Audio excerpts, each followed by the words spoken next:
3 children were hit this morning at a school bus stop in Louisville. What investigators say led up to the crash. Was a Laurel County man high on pot when he crashed into a house? Or was this simply an accident? A Central Kentucky court has been granted custody of 42 horses abandoned by a well-known thoroughbred trainer earlier this year.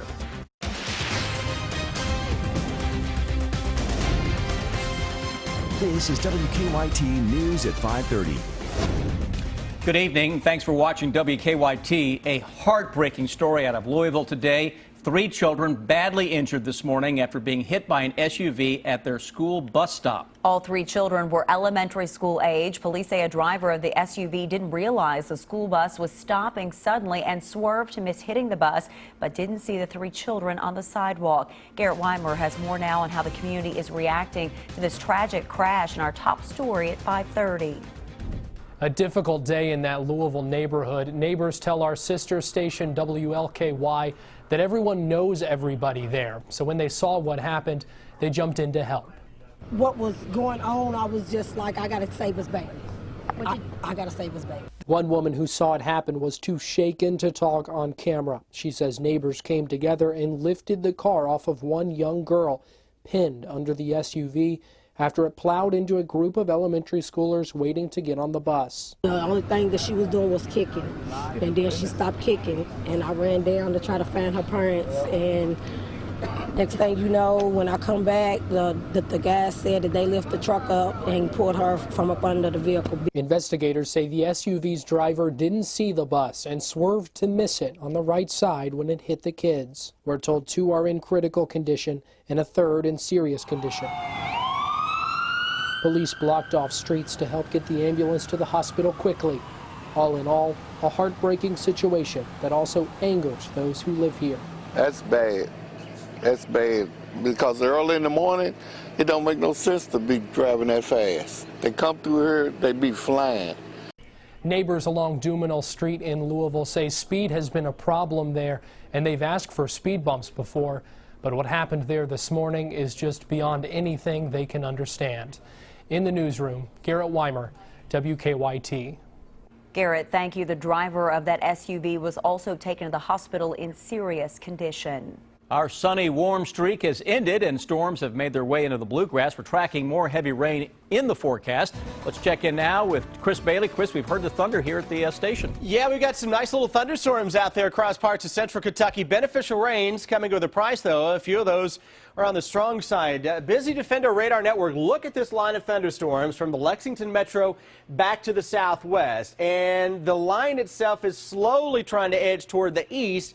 But those individual thunderstorms are going from southwest to northeast. A lot of lightning with these storms now into parts of Taylor County, Marion County, heading toward Boyle County. And that storm to the northeast of Danville is really beginning to kick it up a little bit. Got to watch for some local stream flooding as well. We've picked up a lot of rain into some of these areas in a short amount of time. Perryville over to Danville, and a very strong thunderstorm that is now just to the northeast of Danville. That's right on top of Bryantsville, down 27 south of Nicholasville. Get into northern parts of Garrett County. Lancaster, we'll keep an eye on that. That'll eventually head over toward the northern parts of Madison County, may move into southern sections of Fayette County if it continues on that northeasterly track. Lexington, storms around here not as strong as what we had about 10-15 minutes or so ago. Still some locally heavy downpours as of right now, with a little thunder and lightning still being noted. Skycam looking over top of Hamburg Pavilion with the dark clouds that are out there, but additional showers and thunderstorms are going to come at us from southwest to northeast. Some heavier rain, Cynthiana to Paris.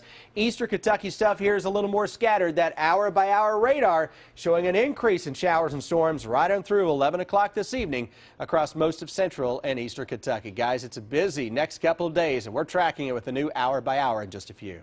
We know you are, Chris. Thank you. Last night, we reported on a Laurel County man who crashed into a house and then walked away from the scene. The Laurel County Sheriff's Office charged 44-year-old John Paul Sizemore with DUI and leaving the scene of an accident.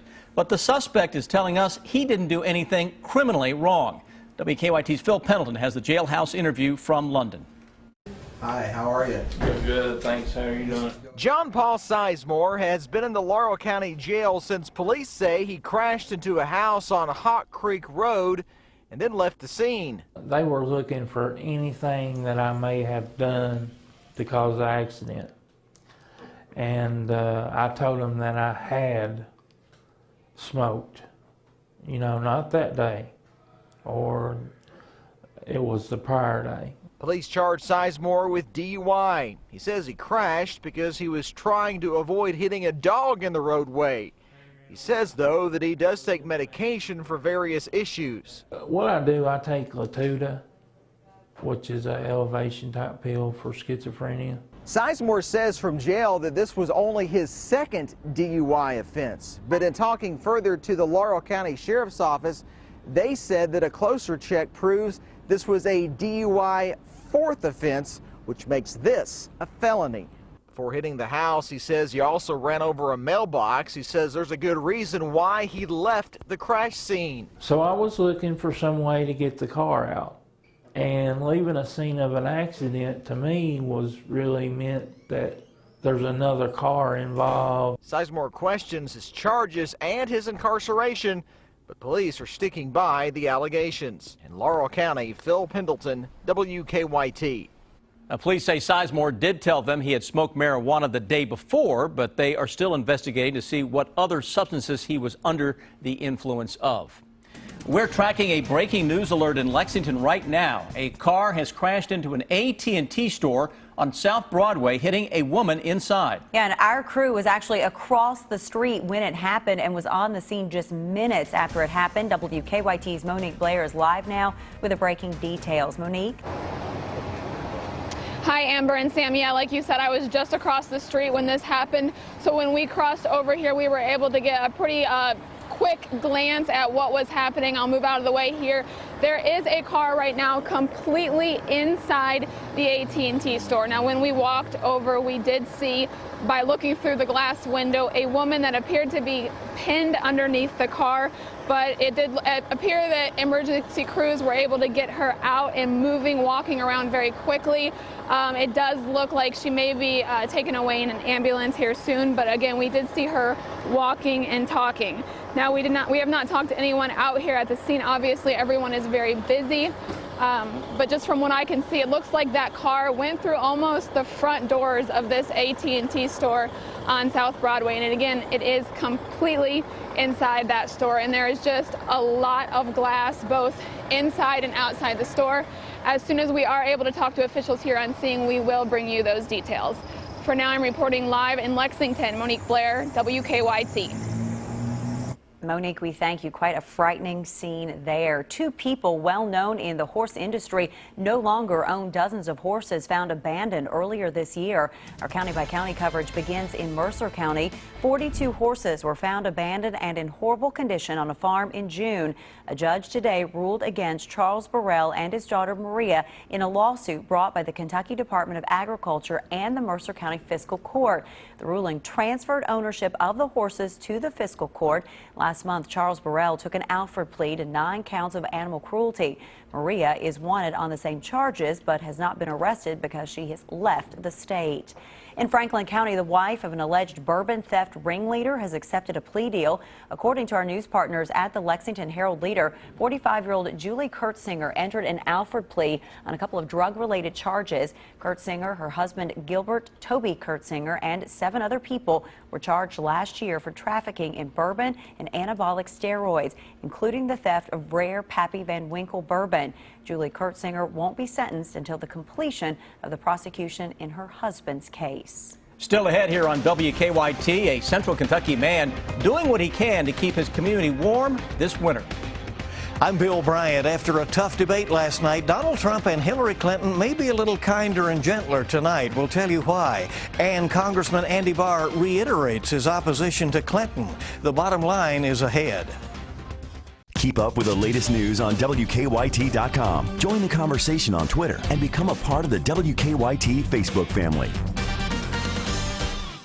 The presidential debates are over, but Hillary Clinton and Donald Trump are back together again tonight. Bill Bryant has details on the bottom line. Good evening. Donald Trump and Hillary Clinton will be on the same stage one more time before the election, and that is tonight for a fundraiser for children in New York City. The tradition at the Alfred E. Smith dinner is that presidential candidates are lighthearted and poke fun at themselves and at each other. That should be a big change from last night's third and final debate, where the candidates were tough and testy toward each other. The comment getting the most traction today was Trump's refusal to say during the debate that he would accept the outcome of next month's election. Democrats have pounced. Even many Republicans, including conservative commentator Laura Ingraham, said Trump should have said he would accept the results. The Republican National Committee says the party will accept the will of the people.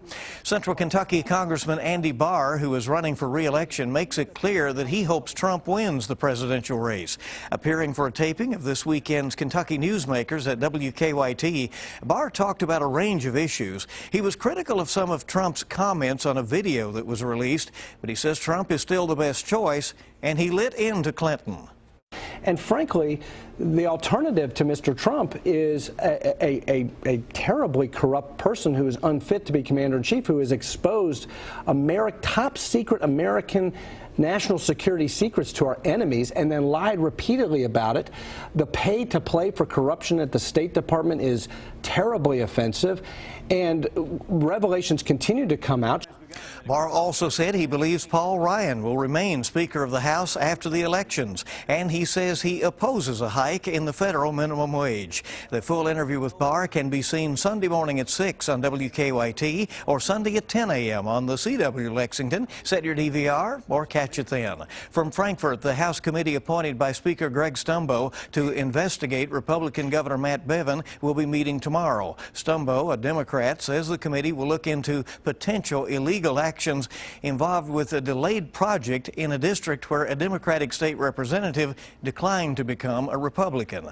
For quick updates on the political scene and other observations about Kentucky news, join me on Twitter at KY Newsmakers. Bill Bryant, WKYT. A Stanford man says he wants to make sure his community stays warm this winter. And Greg Snow is once again collecting coats at the Stanford Baptist Church Christian Life Center. He says what started as a simple Facebook request to drop off unwanted coats last year turned into a drive that resulted in coats for nearly 1,400 people. He says this year they are in great need of coats for children. It's been a blessing to help, and in the world, the way the world is today, with so much anger and hatred and stuff going on, the donation goes, you're helping somebody out. Snow collected coats until 4 this afternoon at the church in Stanford. He'll be back out again tomorrow and Saturday. Now, your hour-by-hour forecast with Chief Meteorologist Chris Bailey. It is the day of big weather changes across the Bluegrass State. We're going from record high temperatures to cold weather over the next couple of days, at least by Saturday morning it's cold. We look outside right now, and in between the change in the air masses, we are seeing showers and some booming thunderstorms. And these thunderstorms are not moving very quickly now, so we got to watch for some local high water issues from the Lexington Metro point southwest, where I guarantee a few spots are pushing an inch of rain over the past couple of hours. Boyle County, the entire county covered by heavy rain. Just now getting into parts of Casey County, north of Liberty, into Perryville, Danville, and eventually Stanford here into Lincoln County. Harrodsburg, we've had some heavy rain. A lot of thunder and lightning between Nicholasville, Bryantsville, and not quite into downtown Lancaster just yet. 3D Defender showing these storms aren't close to getting to severe level. We were seeing them flirting with severe threshold earlier in the day. Rain's picking back up across the metro. It's going to be a soggy evening for the Lexington area. We look outside right now. You see those clouds that are ominous, putting down some showers from time to time, and that's going to be the trend as we go through the evening. That's Hamburg Pavilion in the distance, just across the street from us here on Winchester Road. Carlisle, good evening to you. Rain is on the way. Eastern Kentucky, watch this begin to fill in very quickly over the next couple of hours as that southwesterly flow with a low pressure on top of the area begins to fill in with showers, thunderstorms. Then additional rains will fill in behind the second front that presses its way on into town as we go into later tonight. So tomorrow, Central Kentucky afternoon, we should try to clear the skies out. Not totally sold just yet. I think Eastern Kentucky, you're going to stay in the clouds and the rain better part of the day. Cold start on Saturday, though it's going to look good into the afternoon. 30s will turn into 50s. but the winds will make it feel a little cooler than that. Sunday looks really good. Very nice fall day out there. Hour by hour forecast. Let's get into it. Through 11 this evening, showers, thunderstorms. 8 o'clock tomorrow morning. It is windy, it is wet, and we've got temperatures upper 40s, low 50s. Noon tomorrow, still rain into parts of central Kentucky. Get into 5 o'clock into the afternoon. Notice how the rains are still clinging to the mountains. Tomorrow evening, high school football fans do think we clean the skies up a little bit, but it's 40s for those games. A low 30s Saturday morning. No frost, though. Winds are going to stay too gusty for that. Into Saturday afternoon, mid-50s that will show up. Commonwealth Stadium going to be hopping on Saturday evening. How about temperatures into the 40s at kickoff and low and mid-40s through the second half with gusty winds that will continue during that time. We go into Sunday morning to start out the day. Temperatures aren't as cold, though a few spots may drop into the upper 30s to around 40 degrees. So showers tomorrow will be hard to get rid of those into the afternoon, into the eastern part of the state especially. 57 after a 35 Saturday morning. Early next week looks really good. 60 to 65 by day. Upper 30s, low 40s by night. Next chance of rain Wednesday and Thursday. You're going to Keeneland tomorrow. Raincoat, sweater. Especially the first few races. Yeah, you may want to take the mutter in the first or 2 or 3 races. Then into the afternoon it'll be a little bit. All right, thanks. Or just stay inside. Yeah, there you go. Thanks. Well, US 27 is still shut down at Kemper Lane in Garrett County because of an injury crash. Here in Lexington, Clays Mill near the Circle, there's a non-injury that's blocking one lane. That's causing really problems both directions on Clays Mill, as you might expect. There's also a crash Nicholasville Road in Jesslyn. Inbound Nicholasville Road, very heavy, because we're down to one lane there starting about Zandale for the lane changeover as it is, and in front of the mall right now. It's pretty slow. That takes us to our drive times to the wet roads. It's about 14 minutes to Versailles, about 31 minutes to Frankfort. Now back to you in the studio. Just ahead, Rick Pitino apologizing. Well, that's right. The allegations coming out, and Pitino said he's guilty of just one thing. And what advice do the Cats veterans have for the highly touted freshmen who have come into the UK program? That's next on WKYT.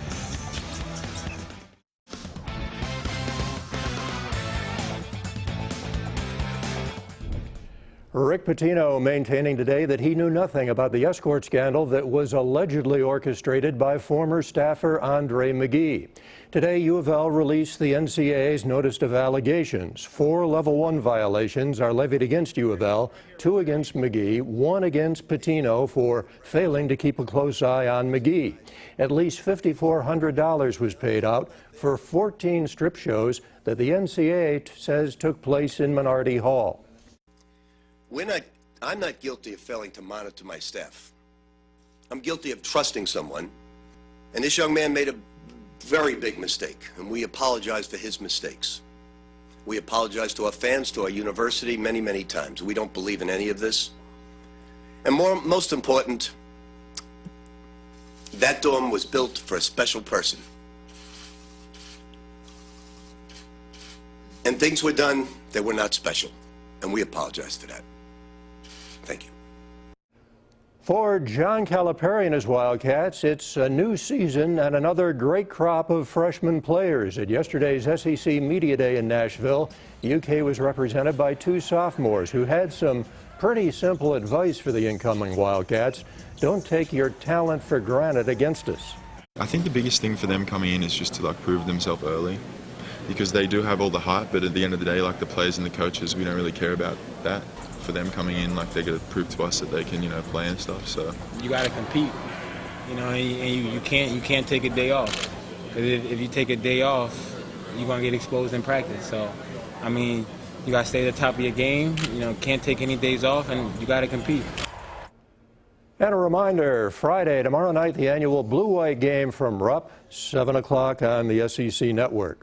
Kentucky remains a slight underdog against Mississippi State this weekend. The Cats will have to contend with quarterback Nick Fitzgerald. He presents a dual threat. He scores here against BYU last Friday. But Kentucky will not have to contend with Dak Prescott, who's now moved on to the Dallas Cowboys. Well, I caught about 10 minutes of that game in Lambeau yesterday, so and definitely we talked about it.